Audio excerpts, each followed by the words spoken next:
It is said that lust can destroy a person's wisdom and self-discipline. But how? Let us understand this through the story of a celibate monk. Watch till the end, because this story reveals just how important it is to control lustful desires. And the story goes like this. Once, a monk lived deep in a forest in a small hut that he had built himself. He had dedicated his entire life to strict celibacy and spiritual practice.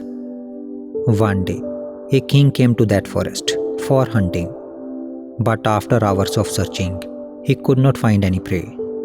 Tired, thirsty, and exhausted, he wandered through the jungle in search of water. After some time, he saw the monk's hut.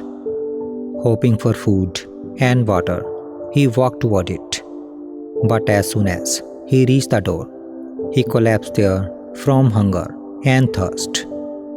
The monk saw him unconscious, sprinkled some cold water on his face, and helped him sit up. Slowly, the king opened his eyes, drank some water, and ate a few fruits. Once he felt better, he folded his hands and said, "O wise one, you have saved my life. Please ask me for anything you wish. I will give it to you." The monk smiled and replied, "O king, I need nothing. My life is devoted to celibacy and spiritual discipline." The king was deeply impressed by the monk's dedication and invited him to visit the royal palace sometime. A few months later, one day, the monk decided to visit the king's palace. When the king saw him, he welcomed him with great respect and appointed his most trusted maid to take care of him. The maid was extremely beautiful and graceful. She began looking after the monk with full devotion. She started serving him food and attending to his needs, and even when the monk was sleeping, she would fan him. The monk, who had never lived close to a woman before, slowly began feeling attracted to her. His eyes would often linger on her soft and graceful body, and lustful thoughts started rising in his mind. The years of his hard-earned discipline began to weaken. His peaceful mind started to grow restless. The fire of lust had been lit within him. Whenever the maid helped him take bath, her gentle touch would awaken hidden emotions and stir up lustful feelings in his heart. One day, the monk asked the maid, "O beautiful lady, are you married?" The maid blushed and replied politely, "No, sir, I am still unmarried." The monk's heart was filled with desire. He asked, "Would you meet me outside the palace someday?" The maid smiled and said, "Of course, sir. I am here to serve you. My home is in the nearby village. If you come there, I will consider it a blessing for me." The monk replied, "I will surely come tomorrow." Now, the monk's mind could no longer focus on his meditation. He kept thinking about the maid, eagerly waiting for the morning to come. As soon as the sun rose, he rushed to her house. The maid also welcomed him warmly in her house, served him delicious food with love, and the monk felt completely satisfied. But inside, his mind was struggling. He was thinking, should he propose marriage to her or not? On one hand, he feared losing the spiritual path he had followed for years. On the other hand, her unmatched beauty was pulling him closer. He finally decided to wait for a few more days before proposing. But deep down, the monk was also afraid. He was thinking, what if she refused? After all, he was a monk, and she might not accept a proposal from someone who had renounced worldly life. From that day onwards, he started visiting her on daily basis, spending long hours at her house. Soon, the villagers noticed this unusual behavior. Concerned, they went to the king and said, "Your Majesty, your guest, the monk, he is visiting the maid's house every single day and spent hours there. If a monk behaves like this, then what message will it send to the youth of our village?" The king heard their complaints and said, "Okay, I will look into this matter." Meanwhile, the monk had completely lost control of his emotions. He decided that he would finally propose marriage to maid the very next morning. Coincidentally, that day was a village festival, and it was believed that giving to the poor on this day would earn double blessings. As soon as the monk arrived at the maid's house to propose her, she asked him first, "Sir, do you have few coins?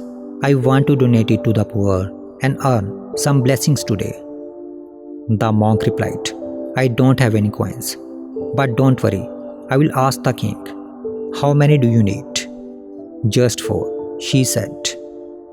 The monk went to the palace and said to the king, "Your Majesty, once I saved your life. That day you promised to grant me any wish.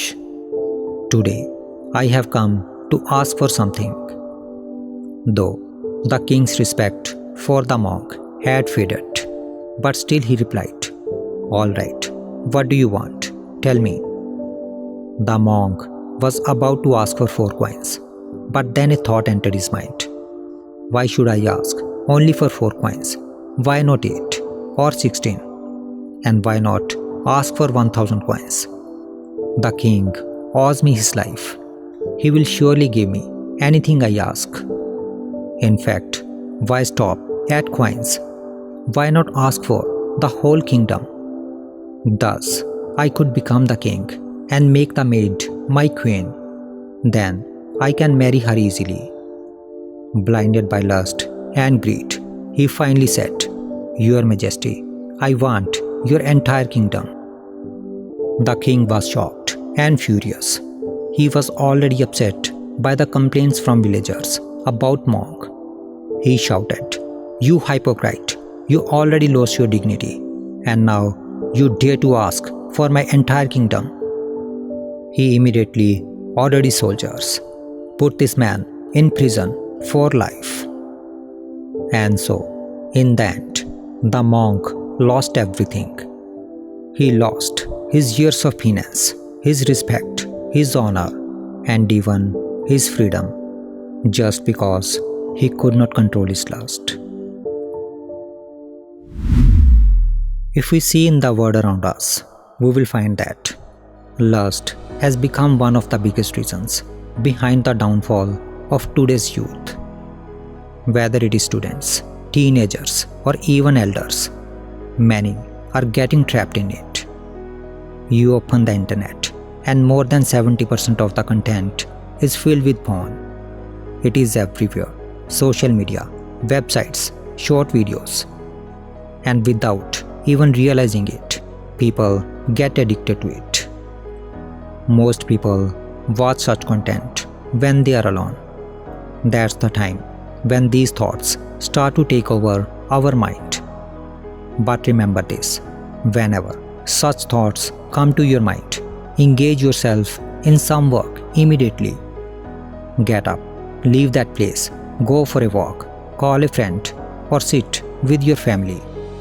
Because when you are around people, these thoughts start to fade. Lust grows in loneliness, but it disappears in good company. This sexual energy that we waste on temporary pleasure is actually meant for a higher purpose. It is for reproduction, not for entertainment. If we learn to save and channel this energy, we can use it to do wonders in life. Great people, scientists, saints, leaders, they all succeeded because they knew how to control this energy. That's why they reached the top. If you don't control your lust, your downfall is certain. But if you do, you will gain focus, strength, self-respect, and the power to shape your future.